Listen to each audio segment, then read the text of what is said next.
And hello, everyone. I'm Kira Phillips in for Diane Macedo. Thanks for streaming with us.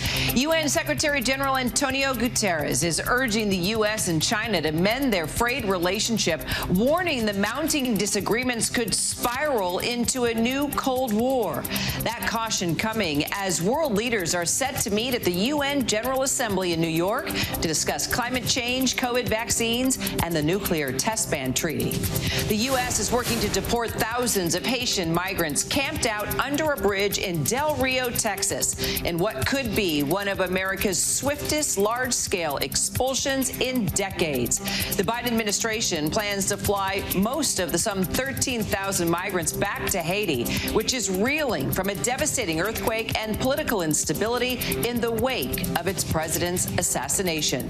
The expulsions come as the Senate parliamentarian deals a blow to the administration's immigration reform plan, ruling it cannot be included in the Democrats' $3.5 trillion budget package.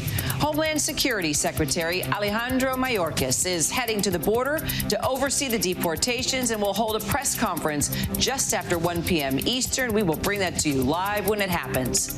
The Biden administration easing restrictions on travel in the U.S., but will require foreign visitors to be fully vaccinated starting in November. The White House announcing the new policy, saying fully vaccinated travelers won't have to quarantine upon arrival. Meanwhile, Pfizer saying trial data shows its vaccine is safe and effective for children as young as 5, and they will be asking the FDA for approval in the coming weeks. We want to get straight to some breaking news right now. We have just learned that the FBI now has a search warrant for the home of Brian Laundrie, the boyfriend of Gabby Petito. Petito has been missing for 6 days. Laundrie returned from the cross-country road trip without her last week over the weekend, and the FBI says they found a body in Wyoming that's consistent with the description of Gabby. Trevor Alt is in Northport, Florida now with all the latest on what's taking place. Trevor, what do we know, first of all, about the search right now?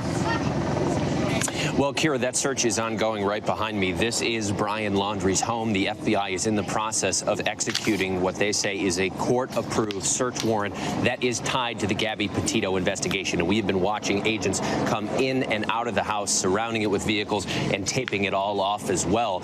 And we know that Brian Laundrie, on top of him living here, his parents live here too. We have seen the parents at one point taken out of the home, placed into that Dodge Caravan, that van right in front of the front door. Now, we should note they were not in handcuffs, and they only stayed in the van for about 10 minutes before they were welcomed back inside. But this is definitely an escalation and a new development in this case, Kira, because all week we heard from authorities talking about how this was not a criminal investigation. It was 2 separate missing person cases. But now that we have a body that is likely the body of Gabby Petito, it's certainly within the realm of possibility that that changes this into a criminal investigation, and it's possible that that played a role in the FBI securing the search warrant, Kira. And Brian Laundrie still missing, correct? And the family has not said anything publicly to this point, but it seems like they are cooperating with authorities right now. As you mentioned, they walked out without handcuffs. They are allowed to go back inside. Yes, and from the beginning, there's been a very distinctive patterns about how this family speaks with authorities. Neither Brian nor his parents would talk with authorities about the disappearance of Gabby Petito. It wasn't until the family reported Brian was missing on Friday that they talked to the police, and even then, they would only talk about the disappearance of Brian Laundrie. They wouldn't speak about anything else, and the way that the lawyers have spoken, there's nothing to indicate that the family is changing that now that a body has been recovered here. Though they do seem to be cooperating, they're well within their constitutional rights, declining to speak in this capacity. But Brian Laundrie may very well be the key to discovering now what happened to Gabby Petito. And his family tells authorities that they haven't seen him since Tuesday. They said that on Tuesday, he drove that silver Mustang that agent is right behind to this local nature reserve, which is essentially swampland around here. The family says he didn't come home. On Thursday, then, they went and retrieved the car, and the day after, they reported Brian Laundrie missing. Now, so officials have have spent the past 2 days combing through what is really, Kira, tens of thousands of acres of alligator-infested swampland here looking for Brian Laundrie. They brought out drones, they brought out four-wheelers, fan boats, and canine units, but they tell us this morning that those canine units did not pick up the scent of Brian Laundrie anywhere, and they feel they have exhausted all avenues for searching what really is an enormous piece of land that one officer said if a person wanted to, they could spend months in there without ever being found. So there's no search of that nature reserve for Brian Laundrie right now, but it doesn't appear that this is a situation where authorities are packing it up and going home. This is just the latest evolution in the case now that we have likely found the body of Gabby Petito all the way out in Wyoming. Do we know anything else about that body that was discovered that is likely that of Gabby's, and any word on cause of death? Well, that's what we're waiting on right now. So as you said, the FBI was very specific in their wording in that it matches the description of Gabby Petito, the body that they recovered, but they don't yet have 100% forensic confirmation. We're expecting to get that tomorrow once the autopsy is complete, and that should also shed some light on the cause of death, but we're still waiting on it right now. However, Kira, while it is not 100% confirmed, the local police department here in Northport essentially said they were very saddened to hear the news that Gabby was deceased. The family has been notified they are behaving as if this were confirmed. So while we're waiting on that match forensically to say that this is in fact Gabby Petito, the big question, as you say, is what is the cause of death? Of course, the investigation then is still going to have to answer a lot of questions if we don't find Brian Laundrie. So there's still, even though we likely know where Gabby Petito was, there's a lot that investigators are going to have to figure out, and that would explain why they're here combing through this home, Kira. A lot of questions. And as we watch those pictures live behind you, Trevor, we will stay in touch with you as things develop. Do let us know. Trevor Alt, appreciate it. Thanks so much. And some promising news from Pfizer this morning also. The company announcing its vaccine is safe and effective for kids ages 5 to 11. Pfizer is now expected to ask for emergency approval in just a few weeks. Our Eva Pilgrim has all the details on that. This morning, Pfizer announcing that its vaccine is safe and effective for children ages 5 through 11, and they will be asking the FDA for authorization in the coming weeks.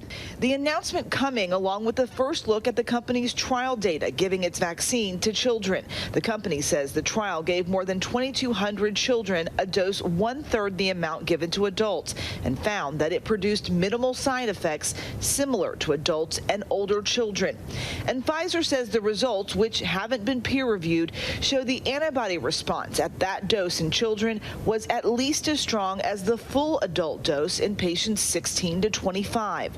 Jennifer Macklum's 2 daughters participated in the trial and now says she hopes they were among the subjects who got that dose. But amid worsening infections in children across the country, the teacher is thankful to be one step closer to the vaccine being available for all school children. I teach high school, so my room is a lot safer, whereas my kids, like a 3rd grade classroom, she's probably the only 3rd grader that had the opportunity to vaccinate already in her school. And then my kindergartner, she's probably the only kindergartner that's eligible to be vaccinated in her school. So having other people that can be vaccinated just means it's that much safer in my mind for them. This news comes as hospitals are seeing a record number of cases of pediatric admissions, with some hospitals running out of ICU beds. We have certainly been seeing a large volume of children presenting to our emergency department, certainly in our primary care network, and we're calling this a surge. We're seeing this as another wave. As hospitals see these upticks, the debate over COVID policies in schools rages on. If this is approved, almost every K-12 student in the country will be eligible to get vaccinated. Experts say that while children are currently not eligible, everyone that is should go out and get the shot. The best way to protect our children is to vaccinate our community so we reduce the risk of infection spread in our school systems. Robbie Walker, a Florida father of 6, regrets not getting vaccinated. After he came down with COVID and pneumonia in both lungs, his wife tried calling 169 hospitals before he had to be flown to Connecticut for an advanced treatment. I just knew that at that point, that was like our saving grace. If I had to do this over again, I would have been vaccinated a long time. And Pfizer is expected to have its results in children under the age of 5 sometime later this year. Kira? Let's bring in infectious disease specialist at South Shore Health and ABC News medical contributor, Dr. Todd Ellerin this morning. Todd, good to see you. Let's talk about how big of a deal this is and when you think we could expect them to seek emergency FDA approval. You know, Kara, I think this is a big deal, right? I mean, kids are obviously making up a large minority of cases right now across the country. So to break this chain of transmission that has been so virulent in the U.S. and around the world, we really need to get the emergency use authorization in this group. And I do think we could get this sooner than I even anticipated. I thought it would be the end of the year, but now perhaps at some point in October, the FDA could lead to an emergency use authorization. So that's good news. Well, as we know, pediatric cases make up a large amount of our country's COVID cases right now. So what would having kids under 11 vaccinated actually do for the fight against COVID here in the U.S.? Well, let's face it, there's so many positive aspects about this. I mean, as parents, right, knowing that our children are safer either when they go to school or when they're playing in a sporting event. I mean, just think about the kids who've had COVID and the concerns about getting them back into school, having them isolated, having them miss 10 days of school, not being able to get back on the sports field for a number of months until they get checked out by their pediatrician. Besides the fact that chains of transmission, concerned about grandma who's, you know, that your child may infect someone who's vulnerable. There are so many benefits to this vaccine. I believe the benefits far exceed the risks. All right, so as parents, let me ask you a question. I have 10-year-old twins, and, you know, we don't know really about long-term effects, right? Our kids are still growing. So as a physician, would you trust getting your kids vaccinated if this gets approved and if they were that age? Should parents feel confident about this? Well, Kara, you really made the important point is if it gets authorized by the FDA is going to look at this through an intense lens of safety. We want to make sure there aren't any increased cases of myocarditis or other things that we've heard can occur rarely. So as long as the FDA gives that stamp of approval and then, of course, the CDC gives the recommendation, 100% I would be getting my kids vaccinated. Of course, my kids have already been vaccinated, so. You're lucky. All right.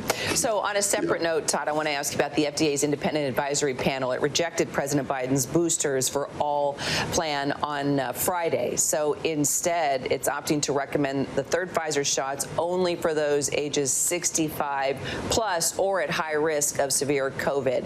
So what happens next here? Well, first of all, what I want to say is I think the FDA made the right call, all right? We just don't have enough information on boosters to broadly recommend it for young, healthy kids. You know, they do so well anyways. They likely will do incredibly well once they've been vaccinated. So agree with that. As far as the vulnerable population, that makes sense, the booster, especially since winter is coming. Remember, after the FDA gives its approval, which it did, now next the advisory committee for the CDC is supposed to meet middle of this week. And once they make the recommendation, which I expect they will, then the vulnerable people or those at high risk for contracting COVID-19 can go out and get their booster. Dr. Todd Ellerin, great to see you this morning. Thanks, Todd. You bet. And coming up, television's Golden Night, the 73rd Annual Emmy Awards with royalty ruling the evening. The biggest moments and greatest surprises when we return.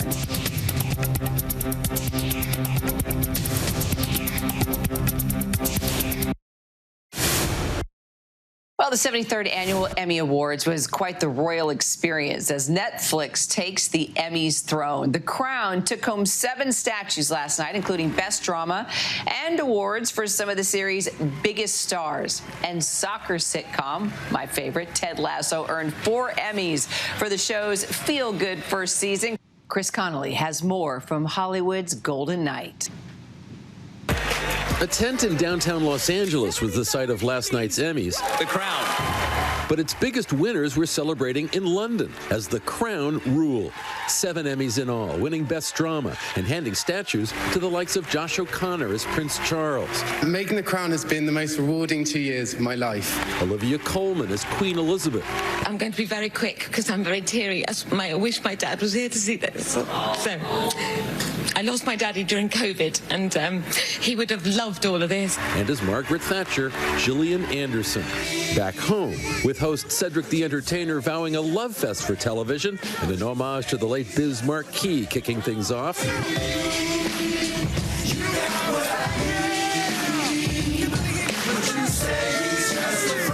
Ted Lasso.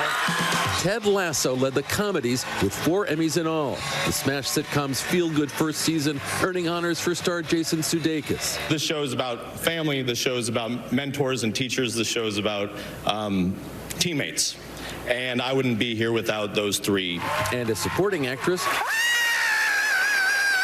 a radiantly delighted Hannah Waddingham. Jason, you've changed my life with this, and more importantly, my baby girls. Oh my God, I'm giving a speech to the Emmys! And the Emmy goes to Jean Smart. Nominees rising to their feet for Jean Smart, beloved since Designing Women days. Winner for Best Actress in a Comedy for Hacks. You're all so creative and brave and wonderful, and I love you all. Elsewhere, there was history made. RuPaul becoming the most honored black artist in Emmy history, thanks to another win for RuPaul's Drag Race. And for you kids out there watching, you have a tribe that is waiting for you. Michaela Cole of I Will Destroy You, electrifying the crowd. Write the tale that scares you, that makes you feel uncertain, that isn't comfortable. I dare you. I dedicate this story to every single survivor of sexual assault. And on a show unusually eager to play off its winners, Governor's Award winner Debbie Allen had a better idea. I want to say thank you for this glorious moment in the sun. Honey, turn that clock off. I ain't paying no attention to it. Turn it off. There was even a tribute to the late Michael K. Williams. Your excellence, your artistry will endure. We love you. Yet despite categories that included Williams and Pose's Billy Porter, on last night's primetime Emmys, no performers of color won awards in acting categories. Yes, it's true. Also last night, The Queen's Gambit won for limited series, while Mayor of Easttown star Kate Winslet, perhaps you've heard of her, won a Best Actress Emmy to put next to her Oscar. And then there's this from the Ted Lasso Twitter account last night. Winning is fun, but if you find a family along the way, you can't lose. So true. Chris Connolly, thanks so much. And for more on Hollywood's Golden Night, our SiriusXM Golden radio host and ABC News contributor, Mike Muse. Mike, it's always so good to see you. It's so good to see you. Sorry I'm laughing, but the producer, we were just cracking up at the montage and the package. Sorry, we had a great time with the Emmys last night. So, okay, serious face. Well, I'm serious. I'm ready. Right, so I'm ready. Give me some scoop then. Give me a little inside scoop. We were just saying how obsessed we are with The Crown. Like, The Crown can do no wrong. And I was just saying it was actually like a history lesson for me on British Parliament and also to the Queen of England. Like, did you know the Queen oversees the Church of England? Like, I didn't know that. It goes God, the Queen, and then the bishops. Like, well, in what world? Some people say the Queen. Shout out to her. We love her. But oh no, some people say it's Queen, then God, and then the Church. So you got to be careful. It's that. Like, I don't know if I want to go to Queen Elizabeth to understand the Old Testament. Like, she's great. You know what I mean? But like, can you really talk to me about the Old Testament? I don't know. And I learned that by watching The Crown. So who said pop culture can't be substantive and deep? Okay, there you go. And you know what? Everyone's so fascinated by the royal family. Seriously, it's been an obsession for decades, right? Okay, so besides your history lesson in learning what it means to be a royal and how it all works, any other surprises that I don't know that you were hit with last night? Yeah. Well, let's just keep it going with The Crown, right? And so Gillian Anderson was Margaret Thatcher. Like, let's just flat out just say that. Like, she is Margaret, Margaret is her, she is Margaret, right? There's no separation. She nailed that role. Olivia Colman, wow. Like, just wow. Like, I literally thought I was watching Queen Elizabeth, so all deserving. Joshua Connor, great. Love him. He was fantastic. The way he had the nuance in his facial expressions, the scene where he was putting on the makeup when he was getting ready to go out on stage and do a performance was just powerful, and I thought that demonstrated him being a thespian. I do think there's a difference between being a thespian and then being an actor. Like, he's a thespian. But now let's get to the part that surprised me. I didn't think, honestly, Tobias should have won for the crown. Shout out to Tobias. I love you. You're great. Don't know you, but love you. I actually thought he was the weakest link in the crown. And I thought that Michael K. Williams from Lovecraft Country actually should have took home that award last night. And not because of the posthumous designation, but because Michael K. Williams is such a brilliant actor. He is nuanced. He exactly brings the role what all the other actors that I'm just talking about in The Crown gave to the role. It was powerful. It was nuanced. Michael K. Williams is a thespian. And I thought his performance definitely overpowered Tobias's performance. And so for me, that was the only category that I was closely watching, because all the other ones were just, for me, a foregone conclusion. Like, everyone went as according to how I knew it was going to go.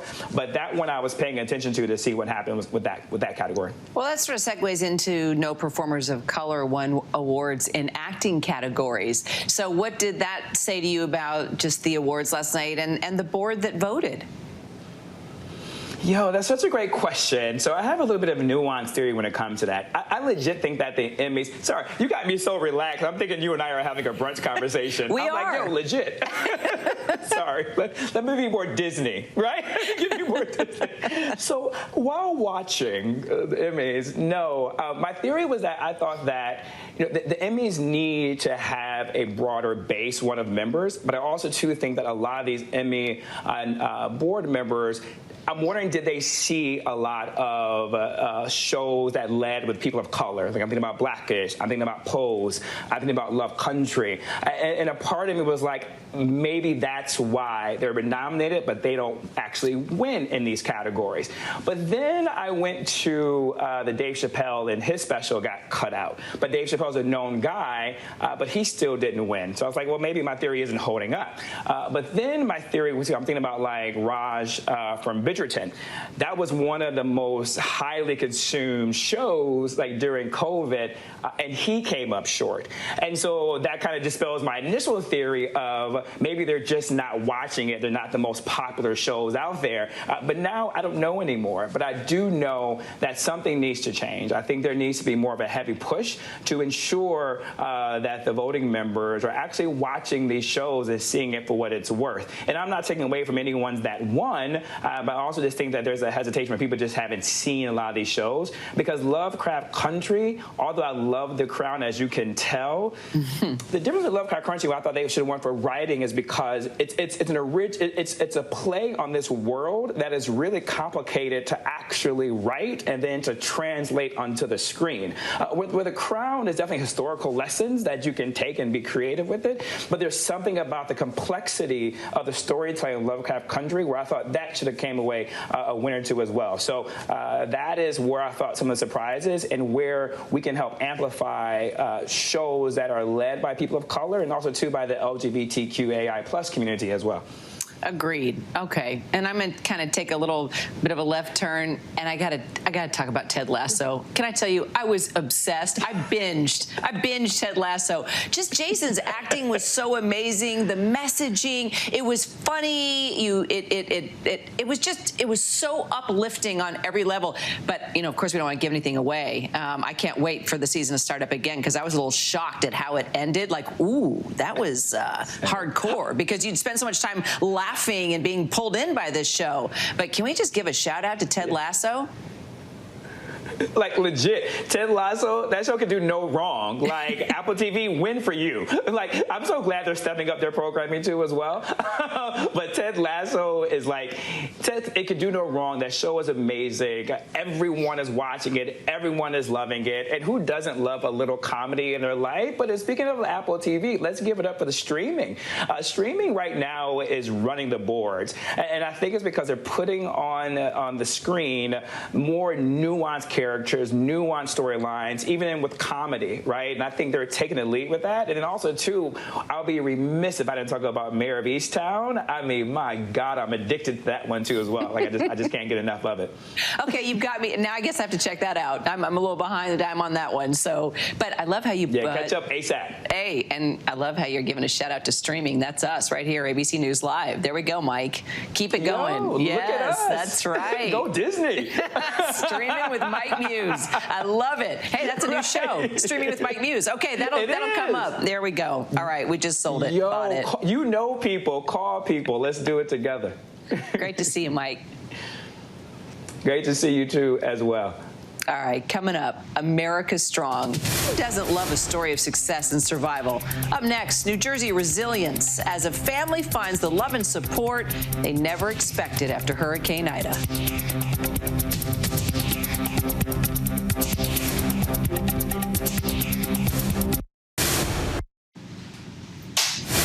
And welcome back to ABC News Live. America Strong, our stories of everyday people with extraordinary hearts. After Hurricane Ida's impact, communities across the country came together to help those who needed it most. And today, a New Jersey family who survived the devastation and how their community gave them hope. ABC News' Ike Jachi brings us their story. When Janice and Marlin Valley purchased this house last year, they knew it would be a forever home for their large blended family. I would go through every room and I could just see us living there. It was just such a blessing. But as the remnants of Hurricane Ida slammed into Cranford, New Jersey, their dream home began to crumble. At 2:30 in the morning, my son rushed into my room and he says, "Mom, there's water in the basement." It was just pouring in through the windows. Their 17-year-old son, Mateo, seen here in this now viral video, helping the family clear out the basement, when just moments later, I'm hearing crackling. The wall buckled. Within seconds, there was 6 feet of water in the basement. Mateo, safe, just narrowly missing that tidal wave. Then you hear his voice screaming for his mom, an older brother, Joel, who were trapped on opposite ends of the basement with only about 4 inches of air left to breathe. I just remember opening my eyes and being to the ceiling. And I knew that my family couldn't go down the stairs to get me. So it kind of seemed hopeless. And so I just resigned myself to, knowing that that was going to be it. Marlon and Mateo ran outside, grabbed this umbrella, punched open the side window, and pulled Joel to safety. Then grabbed Janice from another window. We sat on the front stoop here, and we just looked at each other like, oh my gosh, we're alive. First responders rescuing the family from their home by boat. I wish I knew their names. I see their faces, but I don't know their names. But they were just so wonderful. Half of the town underwater. The damage immeasurable, but the spirit of the locals unwavering. Over the next few days, volunteers visited home after home, pulling sheetrock out of basements, donating food and school supplies, helping each other pick up the pieces of their lives, especially the valleys. A GoFundMe raising over $35,000 in less than a week for the family to offset some of the damage insurance won't cover. I woke up the next morning to see it, and it was over 10 grand. Strangers helping strangers. That support has not made us feel any sadness. We're so grateful. Kira, it truly was a special morning. Complete strangers coming together to help a family in need. It really embodies the definition of America Strong. Ike, thank you so much. And that does it for this newscast. I'm Kira Phillips. Thanks for joining us. Remember, ABC News Live is here for you all day with the latest news, context, and analysis. I'll see you back here at 3 p.m. Eastern with Terry Moran. Stay safe and have a great day.